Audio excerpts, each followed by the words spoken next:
Dear students, अस्सलाम वालेकुम।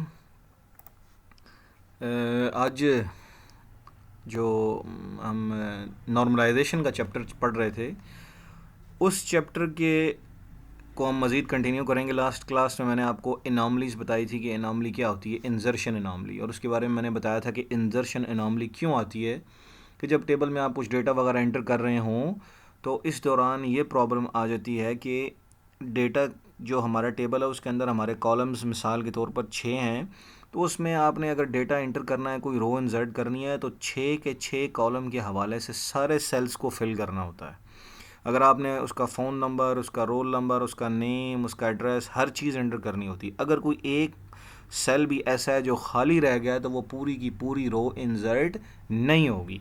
इसका मतलब क्या है कि या तो आपके पास पूरे का पूरा डेटा मौजूद है तो ही आप उसका रिकॉर्ड इंसर्ट कर सकते हैं, अदरवाइज़ 3 रोज़ के साथ ये 3 चीज़ें उसकी मौजूद हैं 6 में से, या 4 चीज़ें मौजूद हैं या 5 चीज़ें मौजूद हैं, तो वो डेटा इंसर्ट नहीं हो सकता। असूलन हो जाना चाहिए लेकिन नहीं हो सकता।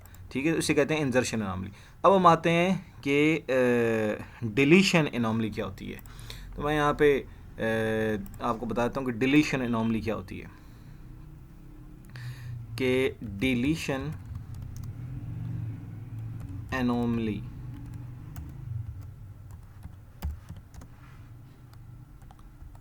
क्या होती है, उसकी एक एग्ज़ाम्पल यहाँ से देख लेते हैं। अगर हमें आसानी के लिए मिल जाए ना, तो हम एक एग्ज़ाम्पल देख लेते हैं। एक दो एग्ज़ाम्पल से हमें बहुत अच्छी तरह प्रॉब्लम क्लियर हो जाएगा कि अभी हमने इंसर्शन एनॉमली देख ली। अब हम उसके बाद आते हैं कि डिलीशन एनॉमली क्या होती है। अब यहाँ पे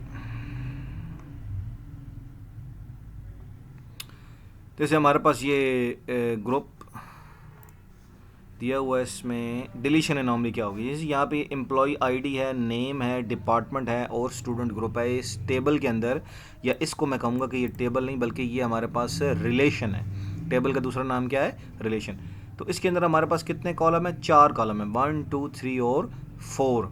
और रोज़ कितनी है? 1 2 3 4 5 रोज़ हैं। रिकॉर्ड हमारे पास रो या रिकॉर्ड 5 है और फील्ड या कॉलम हमारे पास 4 है। अब इसमें लिखा हुआ है कि deletion anomaly is the unintended loss of data due to deletion of other data. For example, यानी आप अगर कोई रो डिलीट करेंगे ना, तो इसका मतलब क्या होगा कि उसमें ये रो अगर आपने डिलीट की है, ये वाली, तो उसके अंदर ये सारी की सारी चीज़ें डिलीट हो जाएंगी। कोई भी इसके अंदर फिर ऐसा डेटा नहीं बचेगा जो रह जाए। मसलन अगर आपने 234 डिलीट किया है, 234 भी डिलीट हो जाएगा, आर बी रच भी डिलीट होगा, मार्केटिंग भी और मैनेजिंग क्लब भी, ये सब कुछ पूरे का पूरा रिकॉर्ड एक डिलीट हो जाएगा। तो फिर इसकी जो रोज़ बच जाएंगी वो 1 2 3 4, ये 4 रोज़ बच जाएंगी। अब ये एग्जांपल है कि if the student group beta alpha P S I disbanded, यहाँ पे beta alpha P S I ये एक हमारे पास स्टूडेंट का एक ग्रुप है। तो यहाँ पे ये कह रहा है कि disbanded and was deleted from the above table. ये ग्रुप जो है अगर हम डिलीट कर देते हैं, कोई रिकॉर्ड हम डिलीट करते हैं, उसके साथ ये भी डिलीट हो जाता है। J Longfellow and the accounting department would cease to exist. तो इसमें फिर क्या होगा? अगर आपने मिसाल के तौर पर ये डेटा डिलीट किया ना, beta alpha P S I, अगर आपने ये डिलीट किया, तो ये डिलीट करने का मतलब ये है कि खाली सिर्फ beta alpha P S I delete नहीं होगा, ये पूरी की पूरी रो डिलीट हो जाएगी। ये यहाँ पे सारी रो डिलीट हो जाएगी। अब देखें, 234 तो 2 दफ़ा आया है, 456 भी 2 दफ़ा आया है, इसका मतलब है बी एच पी और ये सारी चीज़ें भी कई दफ़ा आई हुई हैं। लेकिन इसमें अकाउंटिंग, जे लॉन्ग फेलो और एम्प्लॉय आई डी 1 2 3 ये सिर्फ एक दफ़ा आई हुई है। हमने डिलीट सिर्फ ये करना है कि ये स्टूडेंट का ग्रुप अब एग्जिस्ट नहीं करता, ये वाला ग्रुप ख़त्म हो गया, इसको अब निकाल दें। लेकिन खाली डिलीट करने का मतलब सिर्फ एक सेल डिलीट करना नहीं होता, बल्कि इसका मतलब ये कि पूरी रो डिलीट होगी। अब पूरी रो डिलीट होगी तो हम नहीं चाहते कि ये 3 कॉलम डिलीट हों, लेकिन इसको ख़त्म करने का मतलब, beta alpha P S I को ख़त्म करने का मतलब ये होगा कि साथ में ये रिकॉर्ड भी डिलीट हो जाए, जो कि हम नहीं चाहते, क्योंकि ये आई एक दफ़ा है। अगर ये डिलीट करते हैं, साथ ये डिलीट हो गया ये 3 कॉलम, तो फिर हमारे पास कोई ऐसा तरीका नहीं है कि हमें ये रिकॉर्ड दोबारा मिल सके। तो ये कहलाती है डिलीशन एनॉमली, कि आपके डेटा की तरतीब इस तरह होती है कि अगर आप कोई एक चीज़ डिलीट करें तो साथ में कोई दूसरा डेटा भी डिलीट हो जाए जो रिकवर भी ना हो सके, और आप नहीं चाहते कि वो डेटा डिलीट हो। जैसे यहाँ पे हम ये डिलीट करना चाह रहे हैं, लेकिन हम ये नहीं चाहते कि ये बाकी तीन ये तीन डिलीट हों। लेकिन डेटा की तरतीब इस तरह की है कि किसी इस बीटा अल्फ़ा को डिलीट करने से बाकी तीन भी डिलीट हो रहे हैं और वो रिकवर भी नहीं हो सकते। तो इससे हम क्या कहते हैं कि ये हमारे पास क्या आती है, डिलीशन एनॉमली। ठीक है, यहाँ पे कुछ और बहुत सारी मतलब एग्जांपल यहाँ पे और भी दी हुई होंगी, वो आप देख सकते हैं। यहाँ पे देखें, ये डिलीशन एनॉमली की एक बहुत अच्छी एग्जांपल दी हुई है, ये वाली एग्जांपल। ये अभी आप इसको मज़ीद चाहें तो आप इसको पढ़ भी सकते हैं कि ऊपर इसका एड्रेस भी दिया हुआ है। तो जब मैंने सर्च की तो आप वहाँ से भी देख सकते हैं। डिलीशन एनॉमली का मतलब ये है कि आप डिलीट करते हैं एक रिकॉर्ड जिसके अंदर ऐसी एट्रीब्यूट्स हैं जो कि डिलीट नहीं होनी चाहिए, तो वो भी डिलीट हो जाती हैं। जिस तरह यहाँ पे लिखा हुआ है कि we remove information about the account at a branch such as A101। अगर आप A101 को डिलीट करते हैं तो साथ क्या हो रहा है, at the down branch in figure downtown, इस जगह पे इस ब्रांच में इस अकाउंट को ख़त्म करते हैं। तो इसमें पूरी की पूरी इन्फॉर्मेशन सारी की सारी जो है ना, ब्रांच की इन्फॉर्मेशन भी ज़्यादा, यानी अकाउंट नंबर को डिलीट करने से हमारे पास पूरी ब्रांच ही उड़ जाती है। बात समझ रहे हैं? यानी अकाउंट 101 को डिलीट करेंगे तो ये पूरी की पूरी रो डिलीट होगी, जिसमें हमारे पास ये पूरी ब्रांच ख़त्म हो जाएगी। ये ब्रांच का मतलब डाउनटाउन में बैंक की एक ब्रांच है, ब्रुकलिन उसका एड्रेस है, एसेट वगैरह कितने पड़े, ये भी सारा डिलीट हो जाएगा। तो ये तो डिलीट नहीं होना चाहिए, बाकी डिलीट ना हो, सिर्फ ये अकाउंट डिलीट हो। लेकिन डेटा की तरतीब ऐसे है कि बाकी चीज़ें भी डिलीट होती हैं, इसे कहते हैं डिलीशन एनॉमली। अब हम आते हैं जी इसके बाद अपडेट एनॉमली। यहाँ पे बुक के अंदर उसे कहा गया है मॉडिफिकेशन। मॉडिफिकेशन या अपडेट एक ही मानों में आता है, आप उसे मॉडिफिकेशन कहें या अपडेट कहें, बात एक ही है। तो मैं ज़्यादातर बुक्स के अंदर इसको मॉडिफिकेशन नहीं कहा गया बल्कि अपडेट एनॉमली कहा गया है। तो मैं यहाँ पे अपडेट लिखूँगा, अपडेट या दूसरी बात एक ही है।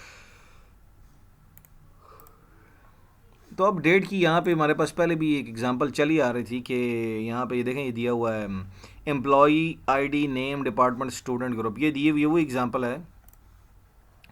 और इसमें लिखा हुआ जी कि अपडेट एनॉमली क्या होगी कि यहाँ पे आपको डेटा की इस तरह की तरतीब है कि रिकॉर्ड रिपीट हुआ है। अपडेट एनॉमली तब आती है जब रिकॉर्ड रिपीट हो, यानी एक रिकॉर्ड दो दफ़ा है। मिसाल के तौर पर 234 दो दफ़ा आया हुआ है, 456 दो दफ़ा आया हुआ है। तो अब यहाँ पे अगर आप जो ये वाला ब्रुक्स जो है ना, इसको अपडेट करना चाहते हैं इस नेम को, तो आपको ये नेम कितनी दफ़ा अपडेट करना पड़ेगा। मिसाल के तौर पर यहाँ पे अब 2 दफ़ा है तो 2 दफ़ा अपडेट करना पड़ेगा। अब आपने एम्प्लॉई आईडी 456 है, इस जगह पे आपने अपडेट करके ए ब्रुक्स को आपने ए ब्रुक्स के स्पेलिंग जो है वो चेंज कर दिए, कुछ और साथ ई वगैरह यस डाल दिया, वो सही हो गया। ए की जगह आपने के डाल दिया और बाकी चीज़ें ठीक है। अब दूसरी जगह अपडेट नहीं हुआ, ठीक है, दूसरी जगह पे अपडेट नहीं हुआ, तो इसका मतलब क्या होगा कि 456 एम्प्लॉय आईडी, तो वो सिर्फ इसमें काम कर रहा है। असूलन ये 456 आईडी वाला बंदा इस स्टूडेंट ग्रुप के साथ भी है, टेक्नोलॉजी ऑर्गेनाइजेशन, और बीटा अल्फ़ा पीएसआई के साथ भी है। लेकिन आपने चूंकि स्पेलिंग चेंज कर दिए तो अब क्या होगा कि वो ये शो करेगा 456 जो है ना, ये वाला बंदा सिर्फ एक डिपार्टमेंट में काम कर रहा है। तो स्पेलिंग की वजह से अगर आप दूसरी जगह पे अपडेट नहीं करते तो फिर, यानी कहने का मतलब ये है कि डेटाबेस में जब रिपीटिशन होती है तो जो एक छोटा सा टेबल है, अगर ऐसा बड़ा टेबल होता है जिसमें सैकड़ों हज़ारों रोज़ होती तो उसमें 456 कई दफ़ा रिपीट होता। तो आपको अगर रिपीटिशन में किसी जगह पे कोई चेंज करनी पड़े तो कितनी दफ़ा करनी पड़ेगी, जितनी दफ़ा वो रिपीट हुआ है। हर जगह जाके नेम उसका जिधर जिधर आया होगा आपको सब जगह जाके अपडेट करना पड़ेगा। तो उस वजह से क्या प्रॉब्लम आ सकती है कि अगर कोई एक रो भी ऐसी रह गई जो अपडेट ना हो सकी तो आपका डेटाबेस का जो रिकॉर्ड है वो इनकंसिस्टेंट हो जाएगा, और इनकंसिस्टेंट होने की वजह से वो रिलायबल नहीं रहेगा। तो इसको कहते हैं अपडेट या मॉडिफिकेशन एनॉमली के डेटाबेस की तरतीब इस तरह की है कि आपने डेटाबेस की तरतीब इस तरह की है या रिकॉर्ड की तरतीब इस तरह की है कि उसमें रिपीटिशन है। रिपीटिशन की वजह से क्या हो रहा है, ये देखें ना, रिपीट हो रहे हैं। इसमें कोई भी कॉलम ऐसा नहीं है जो यूनिक है, तो उसको भी प्राइमरी की वगैरह नहीं बना सकते। तो इसमें रिपीटिशन है, रिपीटिशन की वजह से फिर क्या है कि आपको रिकॉर्ड बार बार कई जगहों पे अपडेट करना पड़ रहा है, और अगर किसी एक जगह भी वो अपडेट होने से रह जाता है तो रिकॉर्ड इनकन्सिस्टेंट हो जाता है। तो इसे कहते हैं अपडेट एनॉमली। ये 3 किस्म की एनॉमली की वजह से हम नॉर्मलाइजेशन करते हैं। नॉर्मलाइजेशन करने की वजह क्या है? ये 3 किस्म की जो एनॉमली है हमारे पास, इंजर्शन, डिलीशन और अपडेट, इन 3 एनॉमलीज से जान छुड़ाना, इनको ख़त्म करना, ताकि ये एनॉमलीज तो हमारे पास ना आए। इनको ख़त्म करने के लिए हम नॉर्मलाइजेशन करते हैं। तो अब नॉर्मलाइजेशन का जो प्रोसेस है वो यही है। नॉर्मलाइजेशन कहते हैं किसे हैं कि the process of producing a simpler and more reliable database. जब वो एनॉमलीज जो भी हमने बात की है वो ख़त्म हो जाएंगी तो आपका डेटाबेस क्या हो जाएगा? सिंपल और रिलायबल हो जाएगा। ठीक हो गया? इसको हम कहेंगे जी नॉर्मलाइजेशन। तो हमारे पास इसमें क्या होता है, ज़्यादातर जो है वो नॉर्मल जो है ना, नॉर्मलाइजेशन में first normal form, second normal form, third normal form, यहाँ तक काफ़ी होती है। ठीक है, इससे आगे की हमें जो है वो ज़रूरत नहीं पड़ती। पेपर में भी आपको जो कहा जाता है वो यही कहा जाता है कि first normal form, second normal form, third normal form. जो फोर्थ है, फिफ्थ है या बॉयस कॉड नॉर्मल फॉर्म है वो MCQs में आ सकती है, लेकिन पेपर में आपको करने के लिए नहीं दी जा सकती क्योंकि वो काफ़ी कॉम्प्लिकेटेड है।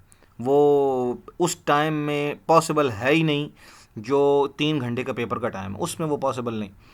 लेकिन फर्स्ट नॉर्मल फॉर्म, सेकंड और थर्ड जो है वो उस टाइम में पॉसिबल है, और उनमें से एक क्वेश्चन आता है। यानी अब तक हम जो कोर्स पढ़ चुके हैं उसमें हमने डेटाबेस की डेफिनेशन पढ़ी है और ER डायग्राम की है।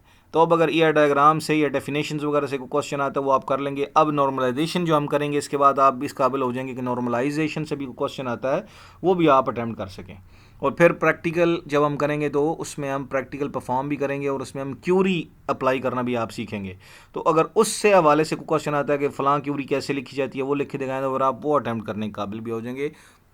जो इससे अगला चैप्टर है वो करने के बाद हम आपका प्रैक्टिकल भी सॉल्व हो जाएगा 100%। तो अब हम आते हैं इसके ऊपर कि जो नॉर्मलाइजेशन है वो क्या है। कैरेक्टरिस्टिक्स ऑफ नॉर्मलाइजेशन ये आप खुद पढ़ लें, इसमें कोई मतलब मुश्किल नहीं है, आसान है ये। इस नॉर्मलाइजेशन को ख़त्म करने के लिए हम पहले पढ़ते हैं जी फंक्शनल डिपेंडेंसी। फंक्शनल डिपेंडेंसी क्या होती है? फंक्शनल डिपेंडेंसी क्या होती है कि यहाँ एक एग्ज़ाम्पल से अगर हम पढ़ें कि फंक्शनल डिपेंडेंसी, बल्कि ज़्यादा बेहतर ये कि अगर हम एग्ज़ाम्पल करें तो उससे हमें फंक्शनल डिपेंडेंसी बड़ी आसानी से क्लियर हो जाएगी। अगर मैं उसकी डेफिनेशन पढ़ूँगा तो आपके लिए मुश्किल होगी। तो हम इस तरह करते हैं कि पहले फ़र्स्ट नॉर्मल फॉर्म पढ़ते हैं। अभी हम जो पढ़ने जा रहे हैं वो जी first normal form. First normal form ये होती है कि ये एक टेबल आपके सामने एक रिलेशन दिया हुआ है। इस टेबल के अंदर देख रहे हैं आप कि कितने रोज़ हैं, 1 2 3 4। कॉलम कितने हैं? 1 2 3 4 5 6 7 8 9 कॉलम है। ठीक है, तो ये हमारे पास 9/4 का एक टेबल है। अब होता क्या है कि हर सेल के अंदर ये जो एक सेल कहलाएगा, ये 21 इधर लिखा हुआ है 113, ये एक सारे क्या हैं, ये एक सेल है। तो रूल क्या है? रूल ये है कि फर्स्ट नॉर्मल फॉर्म ये कहती है कि हर सेल के अंदर, एक सेल के अंदर सिंगल वैल्यू होनी चाहिए, एक वैल्यू होनी चाहिए, एक से ज़्यादा वैल्यू नहीं होनी चाहिए। अब देखें पहली रो को देखते हैं हम, तो इसमें 21, एक सेल एक वैल्यू, दूसरा सेल 113, एक सेल है एक वैल्यू। इस तरह स्किल कैटेगरी में फर्स्ट रो सिस्टम्स एक वैल्यू, 3 ये एक वैल्यू, अली 55 52, ISD बाबर ये एक वैल्यू है। दूसरी रो में है 35, ये भी एक वैल्यू है। इसमें है तो यहाँ पे 113, 179, 204, ये कितनी वैल्यूज़ हैं? ये 3 वैल्यूज़ हैं। सिस्टम टैक्स ऑडिट 3 वैल्यूज़ हैं। 516 3 वैल्यूज़ हैं, बाकी सारी सिंगल वैल्यू हैं। इस तरह थर्ड रो में है तो यहाँ पे ये सही है। लास्ट वाली में फोर्थ में है 77, 148, 179 दो वैल्यूज़ हैं। कंसल्टिंग टैक्स दो वैल्यूज़ हैं। 66 दो वैल्यूज़। इसका मतलब क्या है कि ये जो हमारे पास सेकंड रो है और फोर्थ रो है इसमें इशू है, और वो इशू क्या है कि इसके अंदर कुछ सेल्स ऐसे हैं जिनमें, यानी 3 सेल्स ऐसे हैं जिनके अंदर वैल्यू वो सिंगल नहीं है, एक सिंगल से ज़्यादा नहीं, एक से ज़्यादा है, 3 वैल्यूज़ हैं। तो इसका हल क्या है कि जब फर्स्ट नॉर्मल फॉर्म का जो प्रॉब्लम आता है इसको सॉल्व कैसे किया जाता है कि आप क्या करते हैं, इसकी रोज़ की तादाद बढ़ा देते हैं। अब यहाँ पे 3 वैल्यूज़ हैं तो इस पूरी एक रो को हम कितनी रोज़ में तकसीम कर देंगे, हम 3 रोज़ बना देंगे। तो यहाँ पे 2 वैल्यूज़ हैं यहाँ पे, तो इसकी इस एक रो को हम 2 वैल्यू में तकसीम कर देंगे। अब जो नया टेबल बनेगा उसके अंदर कितने रोज़ होंगी, 1 2 3 4 5 6 7, 7 रोज़ होंगी। देखें ये टेबल। अब उसने क्या किया है कि टैक्स, ऑडिट टैक्स, ये जो है ना वो वन इन सबको अलग अलग बना दिए। तो जो 77 था इसके अंदर 2 वाले में 2 कॉलम बन गए, बाकी 35 वाले में जो है वो 3 थी तो उसको 3 बना दी, लेकिन 35 35 35 3 बन गई। तो सिंपल कहने का मतलब ये है कि फ़र्स्ट नॉर्मल फॉर्म क्या चीज़ है कि आपके पास जो टेबल मसलन दिया हुआ है, उस टेबल के अंदर अगर एक सेल के अंदर जो है वो एक से ज़्यादा वैल्यूज़ हैं, एक से ज़्यादा वैल्यूज़ हैं, तो आप क्या करें, आप उसका हल ये है कि आप हर सेल के अंदर जो है वो उसको तकसीम इस तरह करें कि हर सेल के अंदर एक वैल्यू रह जाए, एक से ज़्यादा वैल्यू ना हो। तो यहाँ पे एक और एग्जांपल हम ऑनलाइन देख लेते हैं कि first normal form in DBMS। तो यहाँ से भी हमें यही तकरीबन इससे मिलती जुलती एग्जांपल ही मिलेगी फर्स्ट नॉर्मल फॉर्म की। विकिपीडिया को छोड़ देते हैं, हम कोई और देख देते हैं। First normal form,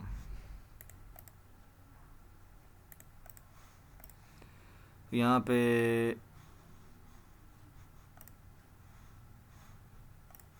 normalisation, database normalisation, यहाँ पे कुछ एग्जांपल दी हुई हैं, ये आप देख सकते हैं। बड़ी अच्छी वेबसाइट है यहाँ पे। ये वेबसाइट जो है ना, ये स्टडी टुनाइट, ये वाली वेबसाइट अच्छी है, ये आप देख लें, ये अच्छी वेबसाइट है। यहाँ पे आपको बहुत अच्छी एग्जांपल्स वगैरह मिल जाएंगी। तो इसमें हम डेटाबेस नॉर्मलाइजेशन देखते हैं। ये वीडियो के साथ भी आपको एक्सप्लेन किया हुआ उन्होंने, बहुत अच्छा एग्जाम 8 या 10 मिनट के Hello अंदर friends and welcome.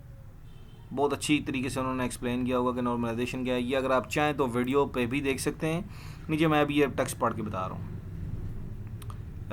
यहाँ पहले वो इनॉमलीज की बात हुई है, फर्स्ट नॉर्मल फॉर्म। तो फर्स्ट नॉर्मल फॉर्म क्या होती है? फर्स्ट नॉर्मल फॉर्म, यहाँ पे हम फर्स्ट नॉर्मल फॉर्म को इन डिटेल यहाँ पे देखें, वीडियो के साथ उसने बताया हुआ है। अगर आप चाहें तो उसको इन डिटेल यहाँ पे Hello everyone. 3 या 4 मिनट की वीडियो है। Welcome. The first normal sign. So we can say each column of your table. यहाँ पे जो बात हुई है वो ये कि हर should contain atomic values. Atomic values का मतलब है सिंगल वैल्यू। यहाँ पे कॉलम 1 है तो उसके अंदर देखें क्या ABCD, हर एक में सिंगल वैल्यू। यहाँ पे कॉलम 2 के अंदर दो दो वैल्यूज़ हैं, XY WX YZ, इसमें दो वैल्यूज़ हैं, Must be single value, which single means value. it should not contain multiple values. We will explain this with help of an example later. देखें यहाँ उसी दो कॉलम के अंदर जहाँ दो वैल्यूज़ थी उसको उसने क्रॉस लगा दिए, ये नहीं होनी चाहिए इस तरह, ये Let's see the violation other है। rules for now. Rule number 2. This is more of a common sense rule. In each column, the values stored must be of the same kind. For example, if you name a column date of birth to save date of births of a set of people. हाँ, इसके अंदर ये चीज़ book के अंदर नहीं लिखी हुई है, ये यहाँ पे बता दी गई है कि फ़र्स्ट नॉर्मल फॉर्म में ये है कि अगर आपने एक कॉलम बनाया है तो उसके अंदर जो डेटा है वो एक तरह का होना चाहिए। जैसे नेम है, तो अब अगर किसी का नेम यहाँ पे लिखा हुआ है तो किसी ने यहाँ पे डेट डाल दी, अब ये नेम तो नहीं है, ये तो डेट है। ये उस कॉलम की वायलेशन है कि उस कॉलम के नाम के हिसाब से डेटा यहाँ मुझे सही नहीं लिखा आ रहा। आमतौर पर स्टूडेंट इस तरह की गलती नहीं करते। डेट ऑफ बर्थ है तो सारी यहाँ पे डेट ऑफ बर्थ है, किसी ने यहाँ पे नेम डाला हुआ है या टेक्स्ट लिखा हुआ है, ये अलाउ नहीं है। तो जो कॉलम होगा उसके नाम के हिसाब से डेटा भी उस तरह का आएगा। 3 में सही डेटा लिखें, 1 में उस तरह का ना लिखें, तो ये भी क्या है, ये भी वायलेशन है। Then you cannot or you must not save names of some of them in that column along with date of births of ठीक है, others in that यहाँ बताया particular जा रहा है column. कि ये दो कॉलम It should के hold अंदर जो only ये date of रोज़ है ना, birth इसके for अंदर all the ये date entries of birth or में rows. आर गलत लिखा हुआ है, नेम ही Rule गलत number लिखा हुआ 3 है। expects each column to have a unique name. This is to avoid confusion at the और एक और चीज़ भी है फर्स्ट नॉर्मल फॉर्म में कि हर कॉलम का जो नेम है, यानी जो नाम दे रहे हैं कॉलम का नाम, इसका डेट ऑफ बर्थ है, इसका नेम है। अब दो कॉलम का नाम सेम नहीं हो सकता, ठीक है। कोई भी कॉलम ऐसे हैं उनका नाम सेम नहीं हो सकता। मसलन आपने यहाँ पे नेम दिया है तो अब इसका नाम, इस कॉलम है, इसका जो नाम है वो ये नहीं हो सकता जो सेकंड कॉलम का नाम है। अब देखें यहाँ पे दो कॉलम का नाम उसने नेम कर दिया, ये अलाउड नहीं है। हर कॉलम का नाम यूनिक होना चाहिए, ठीक है। जैसे आपका स्टूडेंट नेम है तो हम उसे कहते हैं एस नेम, या स्टूडेंट नेम पूरा लिख देते हैं। फादर नेम तो उसे एफ नेम या फादर नेम लिख देते हैं। तो कहने का मतलब ये है कि जो कॉलम है उनके नाम डिफरेंट होते हैं, कॉलम्स के नाम सेम नहीं हो सकते, ठीक है। time of retrieving data. If one or more columns have same name, the DBMS system will be left confused. ठीक है। Rule number 4 says that the order in which you store ये रूल इंपॉर्टेंट नहीं है, ये पर ये order matter नहीं करता आपके पास। जिस तरतीब से आप डेटा स्टोर कर रहे हैं वो कोई बात नहीं है, आपके अल्फ़ाबेटिक में हो ये भी हो।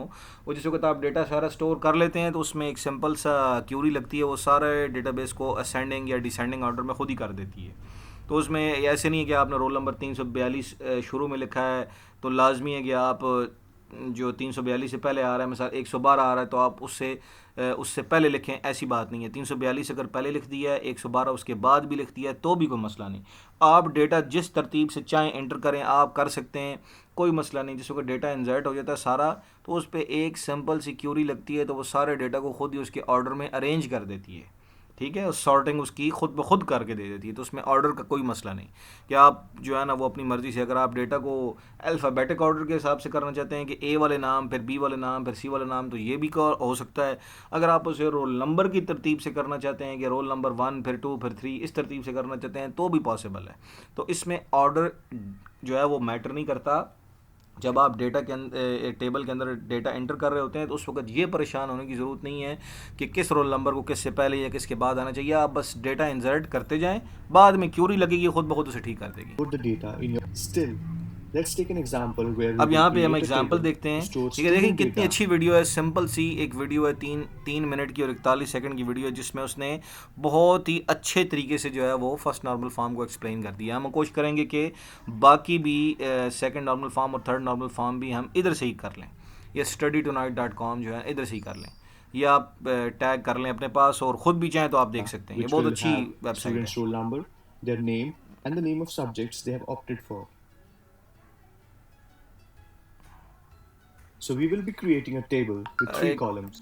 जो है वो एक ये टेबल है जिसमें 3 कॉलम है, रोल नंबर, नेम और subject. We can obviously have as many columns in our table as we want. Name. Now जब with इसके data अंदर डेटा added, इंसर्ट किया है तो as देखें all our column names are कि इसमें रोल नंबर 101 है, 103 है, 102 है, लेकिन नेम भी एकॉन, सी कॉन और बी कॉन, साथ में सब्जेक्ट में देखें ना OSSCN है, कंप्यूटर नेटवर्क, जावा, सी और C++। यहाँ पे सब्जेक्ट के अंदर कितनी वैल्यूज़ हैं? 2, इधर 1 है और इसमें 2 हैं। तो होना क्या चाहिए अब? तो पहली चीज़ क्या है? रोल नंबर, नेम और सब्जेक्ट, कॉलम के नाम सबके यूनिक हैं। डेटा टाइप देख लें, 101, 103, 102, यहाँ नंबर डेटा टाइप चल रही है रोल नंबर की, यहाँ पे नेम चल रही है, यहाँ पे सब्जेक्ट में भी टेक्स्ट चल रही है, तो ये डेटा टाइप के हिसाब से भी ये ठीक है, कोई मसला नहीं है। ऑर्डर वैसे ही मैटर नहीं करता, लेकिन यहाँ सिंगल वैल्यू नहीं है, वो वायलेशन है। unique. We have stored data in the order we want it to, and we have not mixed of the 3 different students, and we have stored the subject name should contain account violation है values. First normal What to form do की। is break तो the आप क्या values करें, into इसको atomic तोड़ दें, values. इसके 2 हिस्से कर दें।